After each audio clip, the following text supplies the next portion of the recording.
It's been a couple days. It's been 2 days of just the internet having a meltdown, and it's the most up and down roller coaster I've ever seen, and I was a part of it. It's it's been an adventure. We're just gonna talk about, like, first of all, what was shown at the Direct. I want to go over the Direct, which I thought was a fantastic show. We're gonna go blow for blow. I kind of categorized everything, give you my 2 cents on certain things, and I'm just gonna give my kind of outlook on all of this, games included, and we'll go from there. So let's start with the hardware. We'll do hardware first.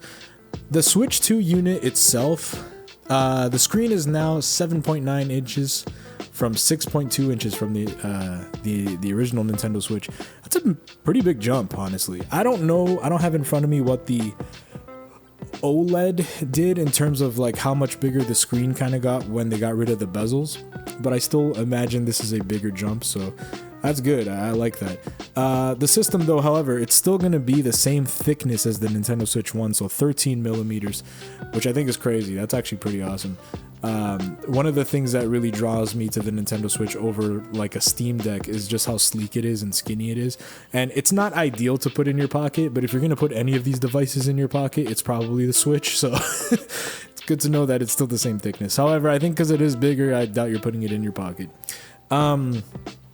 Talking about the screen, the resolution is now 1080p from the original Switch's 720p screen resolution, and it also supports 120 frames per second, and they're claiming it's a more vivid LCD screen and has HDR support. Can I just say 120 frames per second is just something I would never imagine to see at a Nintendo Direct. Like the lingo alone, them talking about frames per second really shows that this is not the same Nintendo from 10 years ago. Even when the first Switch was coming out, they would have never done this. So for them to start talking about frame rates and HDR and 1080p's and all that, that's kind of impressive. I'm not call me easily pleased, but wow, it is a different Nintendo. But yeah, the 120 frames per second thing, look, my bar was 60. I just wanted 60 frames per second. I didn't expect much more than that. But the fact that it's going to be up to 120, that's awesome. They're saying that there's going to be improved speakers with 3D audio. That's awesome. I never really cared much for the original Switch's speaker, so I guess, yeah, improving it is great. There will be a built-in mic with noise-canceling technology. We'll talk about that mic in a minute. A new stand, which is great, because that old stand, everyone hated it. It was flimsy. Most people broke it off, whether it was on purpose or by accident. Chris Torres, my comrade over at Podcast Fresh, I think he broke his, and he told me that if you want to see a stress-inducing episode, just watch him trying to kick that thing up. But glad to see that they're kind of looking at that and fixing it.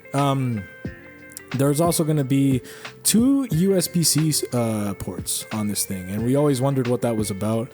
We kind of got our answer here, and we'll talk more about that.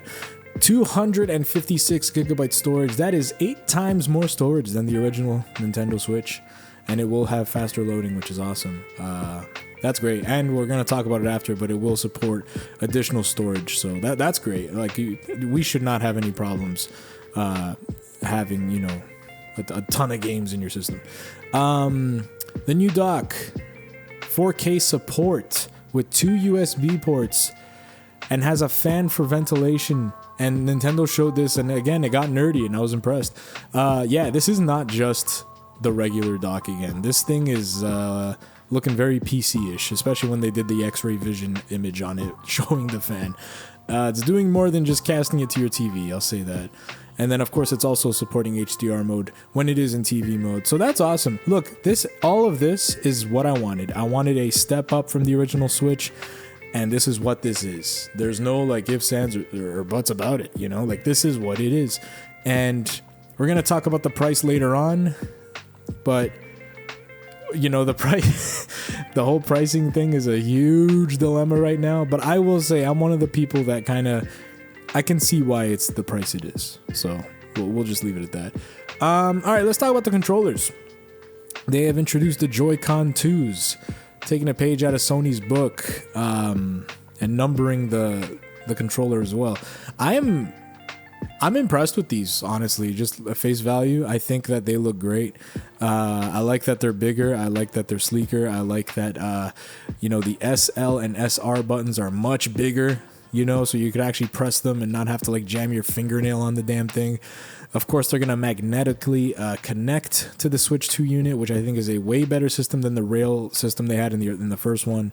People with large hands, don't worry, they're gonna have larger control sticks. That's awesome. And then mouse controls. This is one of the new gimmicks of the system, where you take the Joy-Cons off the system, put them flat on a table, and you could use them like a mouse. And boy, did they showcase these mouse controls a lot.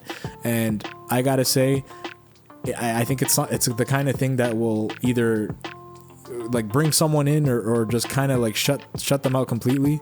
And for me, it brings me in. I'm actually very impressed with the implementation, and I'm excited to try some of that stuff out.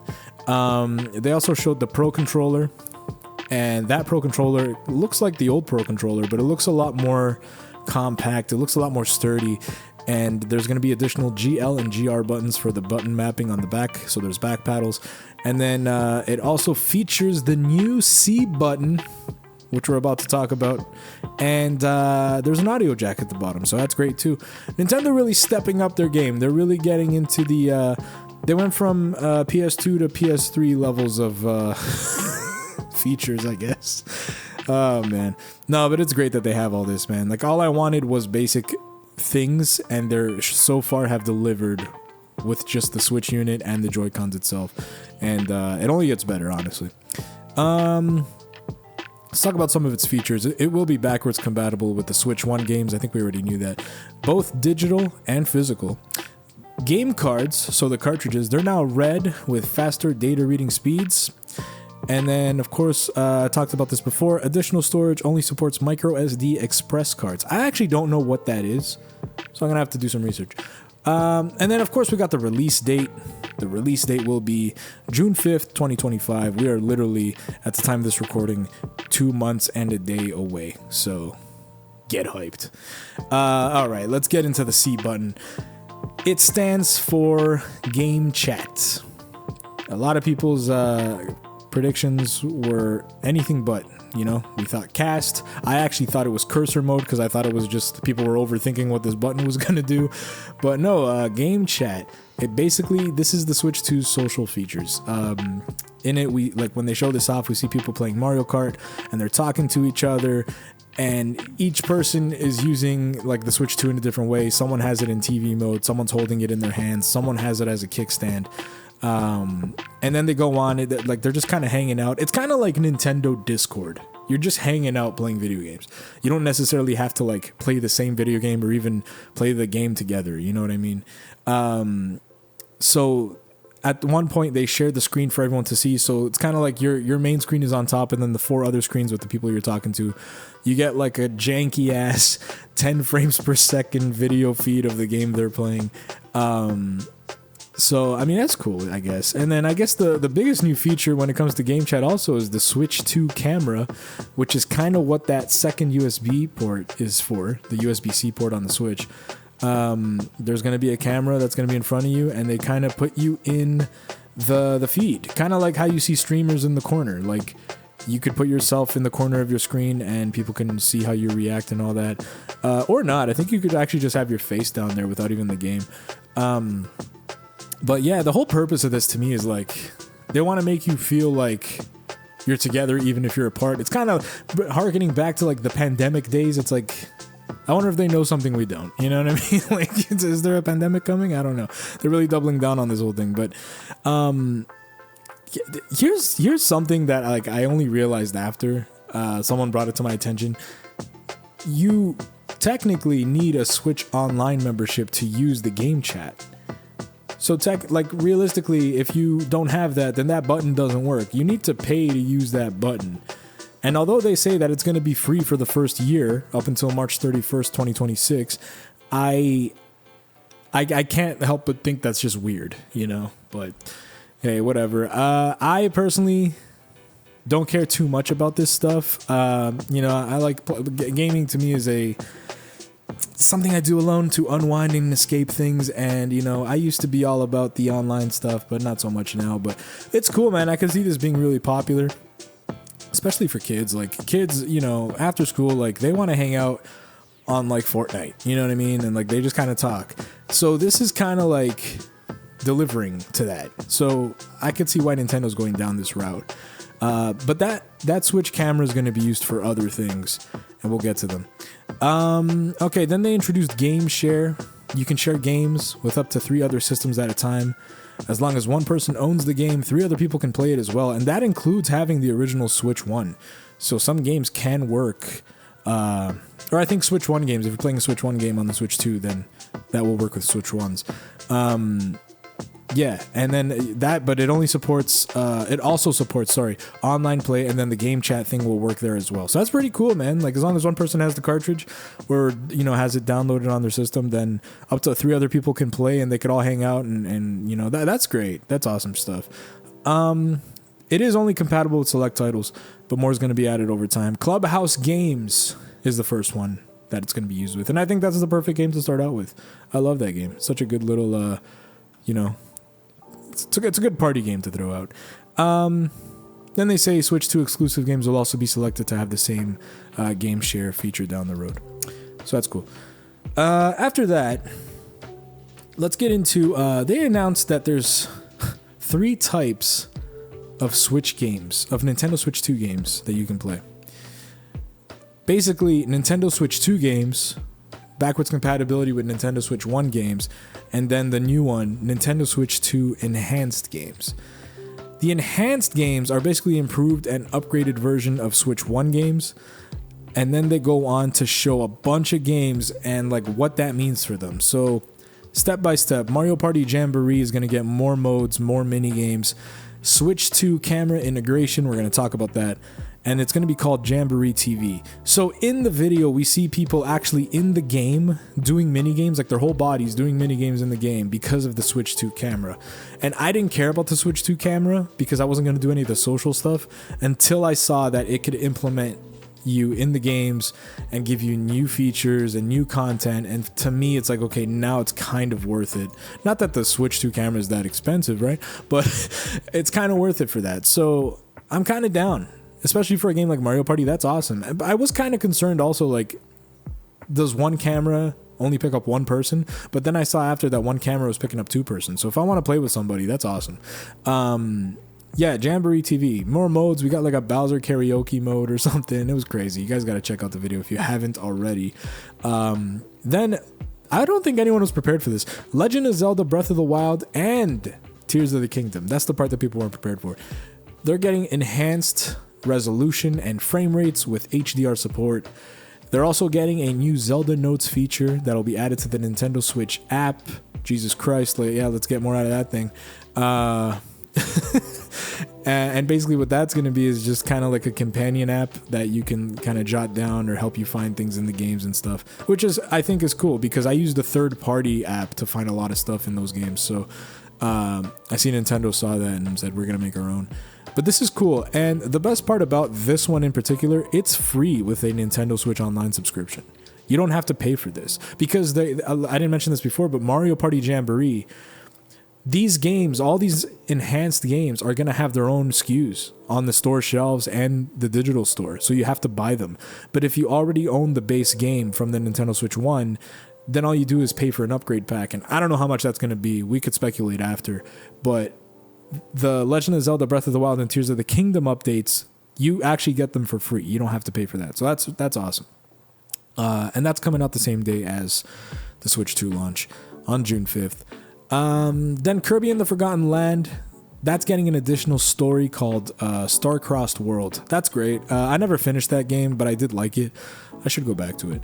And then 2 games that did not come out yet, but they're already getting updates. Metroid Prime 4 Beyond will be getting mouse controls to play more like the Metroid Prime trilogy on the Wii, and then as well as getting a quality mode of 4K 60 FPS HDR and performance mode of 1080p 120 frames per second HDR. And yeah, this game's not out yet, but they're already kind of saying like the Switch 2 version will be better, so don't worry about that Switch 1 version. And honestly, if I'm gonna get this game, I would have waited for the Switch 2 version anyway. It was kind of inevitable. Just personally on the Metroid series, became a huge fan of the Metroid 2D games this past year, and it was like it unlocked a fandom I didn't know I was capable of. But I've always had this thing with first person games. I just don't like first person games. I just cannot get into them. And I tried to play Metroid Prime, but this was before I became a Metroid fan. But I did try to play Metroid Prime and I could not get into it. But you know what, man? I might have to give it another chance. I might have to go back in, especially now that I see it in a different way. I might be able to like it. Who knows? But Metroid Prime 4 Beyond, man, that looks awesome. That looks dope as hell. And then a series I'm not so fond of anymore. Pokemon Legends ZA is going to get enhanced resolution and frame rates. That is it. That is the bare minimum. Pokemon does not do much more than what you see. Man. That game, I don't know how I feel about that game. Like, I want to say that I want to try it, but I don't even feel like trying it. I don't know. Me and Pokemon have a really complicated relationship, and if you dig deep into the Podcast Fresh network, you could find videos and like just us talking about it. But anyway, that is it. And yeah, just a little tidbit, Nintendo Switch 2 enhanced games will be available digitally and physically. If you own the games on Switch 1, then you'll be able to purchase an upgrade pack. I already said that, but it's in my notes. So yeah, look, this is cool. I think this is a good way to get more life out of awesome games. And as long as these upgrade packs aren't too expensive, I'm down with the idea. Honestly, though, they better be like $10-20. You know what I mean? Fuck. All right, let's talk a little bit about Switch Online before we get into the games. The current Switch Online that we all know and love, or hate, however you look at it, that's going to carry over to the Switch 2. And the expansion pack part of it, where you get N64 games and Game Boy Advance games, that's going to get a new system. GameCube. GameCube games are coming, and this is probably the system I'm most nostalgic for. So you know that I'm hyped. The 3 games that are going to be in the library, day one, might I add, are The Legend of Zelda, The Wind Waker, Soul Calibur 2, and F-Zero GX. And then they say that more games are going to be added. And the titles shown are Super Mario Sunshine, Fire Emblem Path of Radiance, Pokemon XD Gale of Darkness, the original Mario Strikers, Chibi Robo, the original Luigi's Mansion, and Pokemon Colosseum. I will say real quick on the 3 games that are coming out, Zelda Wind Waker, one of my favorites, Soul Calibur, played a lot back in the day because Link was in it, and F-Zero GX is the best F-Zero game. So you're starting off with a bang. And for the games that are coming out that they showed, you know, I'm not a Fire Emblem guy, but I know that game fetches hundreds of dollars along with the 2 Pokemon games. So I'm happy that this is coming out on the service, because very difficult to play these games legitimately unless you have other means. You know what I mean? Wink, wink. But yeah, this is cool. They're starting out with a bang. I think it's the right thing to do. This will be exclusive to the Nintendo Switch 2, so GameCube games will not be coming to the Switch 1. But the fact that the Wind Waker's in it really makes me doubt these HD Zelda ports that we've heard about for years. I mean, maybe Twilight Princess is going to get the port and not Wind Waker at this point, but man, a lot of doubt now. But and then to top off this news, they said that they will be making one of those wireless controllers, the GameCube controller with the C button also on it, and that's going to be releasing the same day as Switch 2, and you have to be a subscriber to buy it. So, you know, I'm going to be all over that because I've gotten all of them until now. All right, and with that, let's talk about the video games that were shown here. Man, we got a lot. In terms of like comparing the launches between the Nintendo Switch 1 and the Switch 2, the Switch 2 kills it. Like, the Switch 1 only had like Breath of the Wild and like snipper clips. You know what I mean? Like, that's all they had. This thing is getting a library day one. Like, this is legit. So we're gonna go over the third-party games first, and then I'll do the first-party games after. And yeah, I'll talk a little bit about select titles if I have anything to say. And I do have something to say about the first one, Street Fighter 6 Standard Edition, and then the Years 1 and 2 Edition. That's a horrible name. That is interesting. It's not interesting in the fact that Street Fighter 6 is coming to the Switch, even though I guess it is interesting because the Switch, the Street Fighter 5 didn't come out for the Switch at all. So Yeah, Capcom's bringing Street Fighter back to the Nintendo system, which is awesome. But what's weird about it is they're also bringing back amiibos. They showed off 3 new amiibos and a bunch of amiibo cards. And I thought amiibos were dead, but evidently not. And the only game to get new amiibos, actually Zelda got amiibos, but that's not a new game. But this is the only game to get them, and they're a third-party game. So I find that very interesting. They must have a good relationship. So yeah, that's coming out. Split Fiction is coming out. Same people that made It Takes Two. I'm actually very interested in playing that still, but I'm probably going to pick it up for PS5. Hogwarts Legacy is getting a Switch 2 edition, which is probably a good thing because the original Switch version does not run well. Then Hitman World of Assassination Signature Edition. They're bringing Hitman to the Switch 2. Bravely Default Flying Fairy HD Remastered. Square Enix title right there. Yakuza 0 Director's Cut. From what I understand, they're just adding cutscenes. Deltarune. Sid Meier's Civilization 7, which is hilarious because they literally have a Switch 1 port that came out not too long ago, and they're already making a Switch 2 port. Hope you guys held off on that. A game called Survival Kids, which is probably the one shovelware thing I would say is here. Cyberpunk 2077 Ultimate Edition. God damn, that is crazy. That kind of adds some, in a weird way, legitimacy to the Switch too. Like, it's cool that it's coming, you know. I think that a lot of people would pick it up on Switch. I've heard rumors that it's running at 40 frames per second docked, so that might not be good. But maybe it's a stable 40 and people are happy. Who knows? Okay, and then we got, Kanitsugami Path of the Goddess. All right. Puyo Puyo Tetris 2S. Good old-fashioned Puyo Puyo. Rune Factory Guardians of Azuma. God, I'm going to butcher all this. Nabunaga's Ambition Awakening Complete Edition. Okay. I'm excited for this one. Fast Fusion. These are the same people that made Fast RMX. And Fast RMX was like a graphical showcase for the Switch back then. And also, it came out at a time where F-Zero was completely dead. And to me, this was the closest thing we could get. So the fact that they're still continuing the series is awesome. Definitely picking that up. Of course, Fortnite will be there because Fortnite needs help apparently. And then Arcade Archives 2. Ridge Racer. So Arcade Archives was like the series on the Switch. I think it's more than the Switch. I think it's everywhere. I could be wrong. But this evidently is a new line, right? Arcade Archives 2. So that's interesting. I wonder what else will be coming out under that banner. Okay, so everything I've named up until this point are launch. They're coming out at launch. They are launch day games.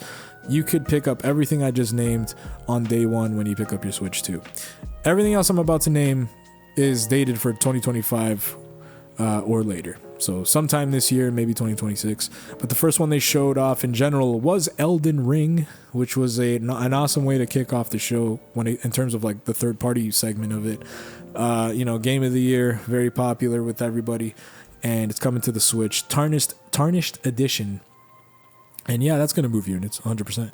Hades 2, another darling people are waiting for. FC and Madden NFL are coming to the Switch. That's all they said. They didn't show anything. Tony Hawk's Pro Skater 3 and 4 is coming to the Switch too. Yo, did they show off like a SpongeBob level at the end? I don't see anyone talking about that. But to me, I saw SpongeBob's house, and I have questions. Project 007. This is something they teased that they're gonna do, and for all you GoldenEye lovers, there you go. Borderlands 4 is coming to the Switch. Okay, WWE 2K and NBA 2K are coming to the Switch too. That's interesting. I hope they deliver better than the last WWE game, because that was awful. Oh, I love this. There was like a sizzle reel, and they threw Hollow Knight Silk Song in there, which is like one of the most anticipated games ever, and they just threw it in like a sizzle reel as if like it's not a big deal. I found that funny. The chat, I bet chats everywhere were popping off. Story of Seasons, Grand Bazaar, Good Night Universe, 2 Point Museum, Wild Hearts S, Witchbrook. Witchbrook actually looks kind of nice. I might check out Witchbrook. I'm excited for this. They showed this one off last week for the first time. Marvel Cosmic Invasion, a beat 'em up from the same people that did Ninja Turtles Shredder's Revenge. I'm all in on that. Give that to me, for real. Final Fantasy VII Remake Intergrade. Oh no, they're coming for my wallet. I don't know. Would I pick this up again? I might. Yeah, I will. I might. No, I will.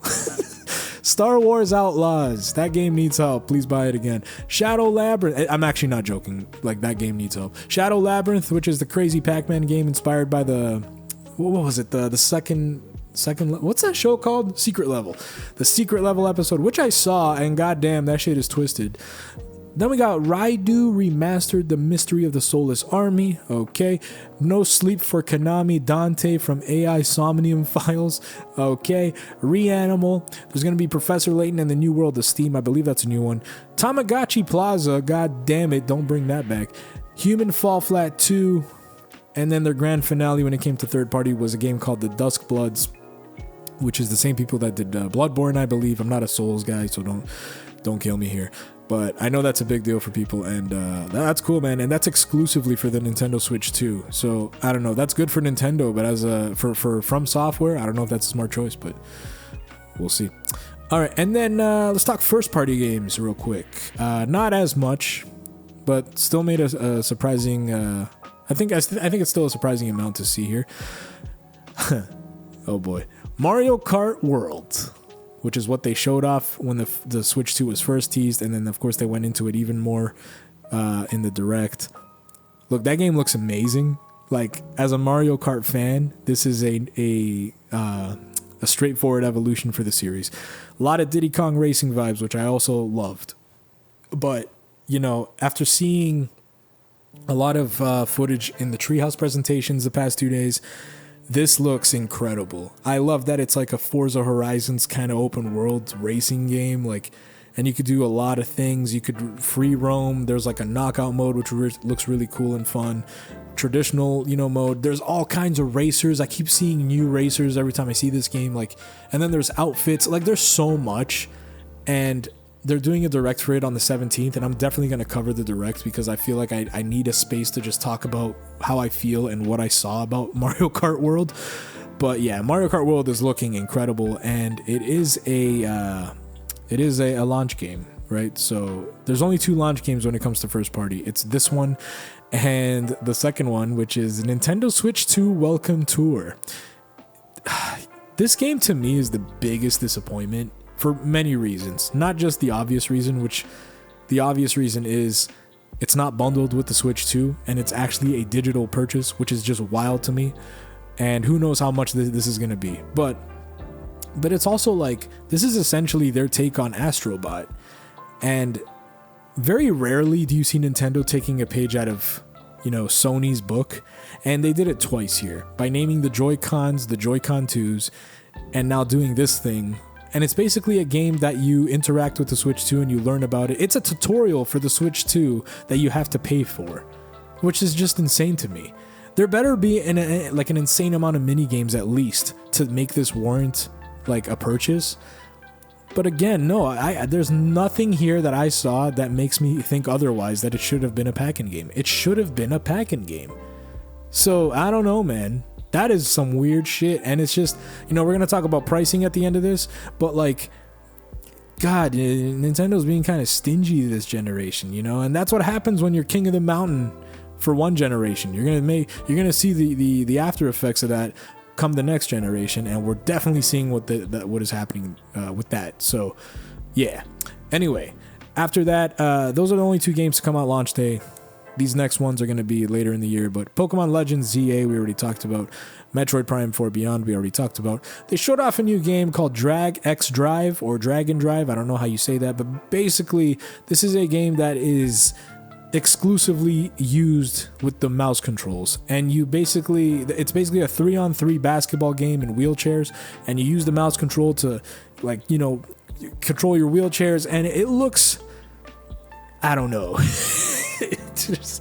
Again, I hope it's a budget title. It better be like $50 tops. Like, I don't know, dude. This doesn't scream impressive to me. It's kind of like the ARMS or the 1-2 switch. No, ARMS, I'm giving it too much credit. It's more like the 1-2 switch of the generation, honestly. And I don't know if that's a low blow, but I don't know. I just don't see too much appeal with Dragon Drive. Like, I get Rocket League. I'm actually a huge Rocket League fan. Played a lot of it back in the day. But this is not that. This is a gimmick to the fullest, and I just don't know how well this is going to do. I'm actually very interested to see when this comes out what the reactions are. This was a surprise. Daemon X Machina Titanic Scion. When that first game came out for Daemon X Machina, I thought it was a disaster. Like, all I heard was bad shit, or it was just like a very average game to the point where it doesn't need to exist. So the fact that it's getting some kind of sequel is impressive. Next is a game they announced that you'd think I'd be more hyped for, but I'll give you a reason as to why I'm not. Hyrule Warriors Age of Imprisonment is coming out. This is the third Hyrule Warriors game, and I believe the story of this one takes place going into Tears of the Kingdom. So before Tears of the Kingdom. Here's my problem with it. I'm just so exhausted and like done with this art style for Zelda. Like, I'm just ready to move on to the next thing. You know, like every Zelda generation offered so much art style, you know. Every game had a different art style. Everything was different. It was very rare that you would see games share art styles, and it's only happened a couple times, and I can tell you them right now. Ocarina of Time, to Majora's Mask, and then the Wind Waker like line of games, like the Phantom Hourglass, and the other one with the trains, goddamn it, what's it called, Spirit Tracks. And then I guess the Minish Cap kind of falls into that, but like all the other ones are kind of unique to them. So the fact that like another one in this style, it's kind of like, yo, I'll play it because these games do end up being fun, but they're becoming less and less interesting to me. And that's totally a me problem. I understand that. And honestly, I might pick this up and love it, but just how I'm feeling right now, I'm just ready to move on. Give me the next Zelda age, generation, you know, like era. Give me the next Zelda thing, because this might be a nice holdover, but like going into Tears of the Kingdom, it's like I know what happened in Tears of the Kingdom, and they told me what happened before Tears of the Kingdom, so I guess I get to experience that. And they kind of did that with the second Hyrule Warriors game, Age of Calamity, where it took place before Breath of the Wild, but it's like, yo, I got that, you know, I understand. So I don't know, we'll see. To me, the first Hyrule Warriors game was the best one, because you got to play as a bunch of characters from all the Zelda games, and I don't know, I just like the art style better. I know that's controversial maybe, but it's my opinion. Then we saw Kirby falling down this black void, and a lot of people probably thought Smash Brothers, myself included, but then I was like, the star he's riding on, just like an exhaust just like kind of appeared on it. And then I was like, wow, they're doing a sequel to Kirby Air Ride. That is incredible. And that is what they're doing, Kirby Air Riders. It was a Kirby racing game on the GameCube, and it was fun for what it was, a good little party game. And yeah, it had weird controls. I remember it would just kind of auto drive, and you would just hold A to like hit the brakes. It was interesting. So we'll see how this one plays out. This is what Masahiro Sakurai was working on, though. He said he was making a game. Everyone assumed Smash Brothers. Nope, Kirby Air Riders. Can't say I'm surprised, though. I think it's too early for Smash. And then they ended with a bang, a surprise, a literal bang if you think about it, but a very nice surprise. Donkey Kong Bonanza. A 3D Donkey Kong game, the first one and second one since Donkey Kong 64. And look, just off the initial reveal, I was kind of like, I was hyped about it for sure, but I didn't understand like how I really felt about it, in a way where it's like, I don't know if I truly love what I'm seeing on screen. But then I watched some of the Treehouse showcase they did, and wow, that game is awesome. This is Super Mario Odyssey 2 in a Donkey Kong skin, because the way he's moving, the way things are happening, it's so snappy and clicky. Like, I don't know how to explain it, but everything I saw movement wise from him, even though he plays completely different than Mario, I was getting Odyssey vibes. And honestly, I'd put money on it that this is the same team doing it. So I'm happy, dude, because I always wanted a 3D Donkey Kong game, and I'm getting it. So, god damn it, DK Bonanza is here. Actually, no, it's coming in July, but you get my point. No, it's coming July 17th. Yeah, July 17th. There it is. So, not too long, about 3 months from now. The only nitpick, honestly, that I have is I don't like the design. I'm not a supporter of the current design for Donkey Kong. We saw the way he looked in the original teaser for Mario Kart World, and at first I was cool with it, but now seeing him in a 3D game, like, and it's his own game, and this is clearly the look they're going for. It's just the Seth Rogen design in the Mario movie that they're running with here. But I also understand that if you look up early concept art for Donkey Kong, he also kind of looks like this. But to me, like, the Rareware Donkey Kong, like, that's where it's at. That's my baby right there. I think that's perfection. I think that Donkey Kong was still goofy, but showed a lot of, like, he was just like, he was a badass at the same time, you know what I mean? And his supporting cast made that Donkey Kong family special. This one I look at with his tongue out hugging a banana, and he just looks like a goof most of the time, except for when he's like ripping the ground, making like shredding out a piece of the ground to throw at somebody. He looks pissed. But like, kind of seeing like the facial animations and, like, I don't know, it's just very lighthearted and very goofy, and like, just if you saw the Mario movie, it's that. So I'm not gonna like say I hate it. It's not something, I'm just not used to it, and maybe I'll come around. I'm not gonna completely, shut it out or act like I might not like it in the future, but as of now, I'd rather the original Rare design. But I digress. All right, so that's all the new games coming out. So let's talk about the pricing for all this stuff. This is where, people are losing their minds, and I don't know. I think it's warranted, but we're living in crazy times right now. But yeah, let's start with the unit itself. You will buy the Nintendo Switch 2 for $449. This is US prices. I'll be talking about the US prices in this, but I am from Canada, and I'm paying a lot more than $449. I'm looking at about $700. But anyway, $449 for that. If you get the Mario Kart World bundle with the Switch 2, you're paying $499, so $500, and it's worth it. I urge everybody to do that because Mario Kart World will be an $80 game. The first $80 game is coming from Nintendo, which I thought would never happen. Nintendo is supposed to be the budget-friendly console and company and all that shit, and all of a sudden they're like, you know what, Mario Kart World, yeah, $80. So yeah, I don't know. The reason why I say it's worth it to get the bundle is you'll actually end up saving like $30. So like, if you were to get the Switch 2 by itself and Mario Kart World by itself, you'd actually be saving money if you just got the bundle. So I would just get the bundle, even though it's digital. If you're a physical collector and that matters, then you're kind of screwed. But if you're a digital gamer, then I think that's the way to go. I myself am usually a physical collector, but god damn it, I'm really considering going digital for this. Not gonna lie, especially with all the craziness surrounding it. But yeah, I will say, however, the Mario Kart World bundle is a limited time offer, so make your mind up quick and jump on it. Try to beat everyone else to it, because it's not going to be here forever. The Pro Controller, $80. Switch 2 camera, $50. So, you know what, the camera, they do say that you could use any kind of camera for it. That's kind of the funny part of this. It's like, if Nintendo was truly being stingy, I don't think they'd allow that. I mean, they're being stingy, don't get me wrong, but like, I find it weird that you could easily just kind of opt out and use some kind of webcam that you have laying around and it'll still work. So that's interesting. But yeah, but the Pro Controller being $80, again, I think it's 10 or $20 from the original Pro Controller, and it's going to be a $115 controller for me. So I don't know. I do see it as a necessity though. I love the way it feels, so I have to get that. But speaking of controllers, the Joy-Con 2s, those are now $89.99. So they also went up. Everything here went up, by the way. The charging grip, $34.99. If you want an extra dock set with the AC adapter and the dock, you're looking at $110. Jesus.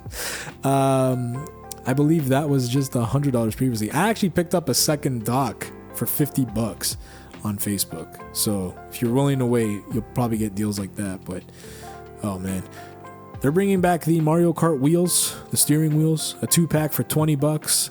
That's the cheapest thing on this list, by the way. A carrying case and screen protector officially licensed by Nintendo, $34.99, and then the all-in-one carrying case, $79.99. And then if you just want an extra AC adapter, you're paying $29.99. Jesus Christ. Yeah, it's insane. That's a lot of money, man. That's a lot of money. Like, you don't need to get all this stuff, but I think, like, personally, you get the system, you bundle Mario Kart, you're at 500. You get the Pro Controller, you're at 600 more or less when you account for all the tax. And then, you know, you need the camera, so that's another $50. You're at 650 plus tax, you're like at 680 or something. Like, it's insanity, dude. It's insanity. And then you want the charging grip, $34.99.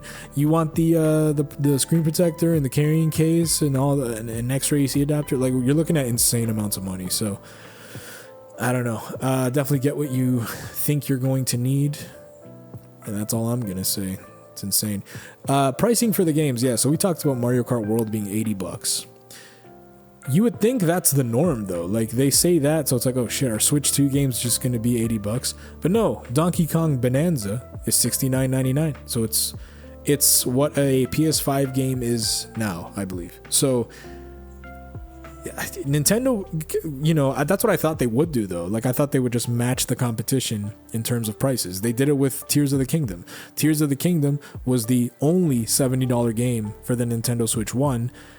And it did at the time, like, people were talking, but I don't think people really could say too much about it because they were just matching the PS5 game prices, right? And Xbox game prices. But now we got a game that's $10 more than that. And I would really love to be a fly on the wall in that meeting.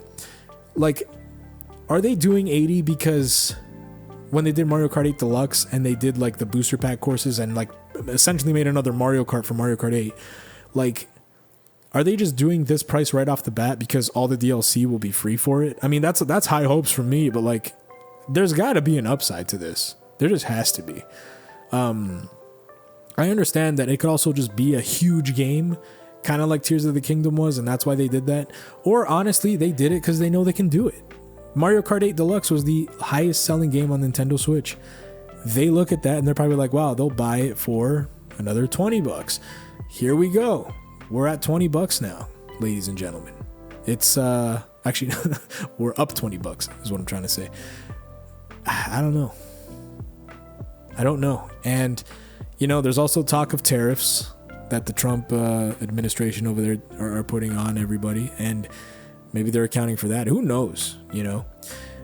As of now, April 4th is when I'm recording this and talking about this. The news that broke today was that the pre-orders were supposed to be on April 9th, but due to these tariffs that came out the same day, Nintendo is now holding off on the pre-order date. They're not going to tell you when it is right now. And now the talk is it could actually make everything go up in price. So, like, it's almost like Nintendo is saying, look, we want it to be $450, but due to these tariffs, it's probably going to be $700 or some shit like that. $800, $600, whatever it's going to be. But it's like they threw out these original prices, like, but this is what we were aiming for. Kind of like, you know, to kind of wash their hands of all the backlash. But I think there's going to be backlash regardless. A lot of people don't understand how this all works. But yeah, I don't know. Are you guys getting a Switch 2 on launch? Let me know. I probably still will try to get one, but begrudgingly. I'm not going to be too happy about this. God damn it. Fuck. $80 for Mario Kart, which is like $120 for me. Like, that's insanity, dude. What are they thinking? Anyway, guys, that's enough from me. Thank you for listening to me go on about this. Thank you for listening to my wonderful voice, I guess. I don't know. But thank you for being here. Thank you for downloading the episode and all the support. It honestly means a lot to me and everybody else involved. Again, the Gaming Asylum is brought to you by the Podcast Fresh Network, and you could follow that at Podcast Fresh on Instagram, Podcast Fresh TO on X or Twitter, however you say it. Email us at podcastfresh2020@gmail.com. And then, of course, the Gaming Asylum, if you just want to follow that, that's on Instagram. And, of course, the Gaming Asylum YouTube channel is also here. And yeah, guys, see you guys on the next one when more details divulge about this, and I'll see you there.